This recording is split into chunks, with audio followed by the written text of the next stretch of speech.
So तोंडावर पडणं म्हणजे काय असतं तुम्ही या दोघांना विचारा. हे लोक तोंडावर पडता पडता इतकी वाचली आहेत की काय सांगू. सो आम्ही जरा पुण्याचे थोडं पुढं आलो. आम्ही नेहमी ह्या हॉटेलला जेवतो. इथे मिसळपाव खूप छान भेटते आणि शुभूला आणि भाऊबीला खूप आवडते. सो बघू शकता वातावरण इतकं सुंदर झालं होतं आणि इतकी थंडी वाजत होती की काय विचारू नका. आम्हाला तेव्हाच फील आला की गावाला किती थंडी. मी टिफिनमध्ये बटाट्याची भाजी आणि चपाती आणली होती चेरीसाठी, पण चेरी मिसळपावच्या वेट करतो. त्यानंतर माझ्यासाठी मागवली होती डाळ, कारण मला तिखट काही नाही खायचं आहे. आणि ही 3 जनरेशन एन्जॉय करताना आणि आम्ही फायनली आमच्या गावाला पोचलो आहे. आणि चेरीला तर काही सुचतच नव्हतं, इतकं सुंदर वाटत होतं. आणि तुम्ही व्ह्यू बघू शकता आमच्या गावाचा, इतका छान आहे, इतका छान आहे की बस बापरे, हेवनला आलो आम्ही फायनली. आणि हे बघा हवा इतकी आहे की आमचा बॅलन्सच राहत नव्हता, आम्ही जर उडत होतो आम्ही.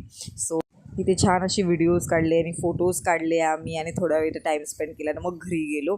आणि या सुंदर व्ह्यूसाठी प्लीज लाईक शेअर आणि सबस्क्राईब करा. Thanks for watching.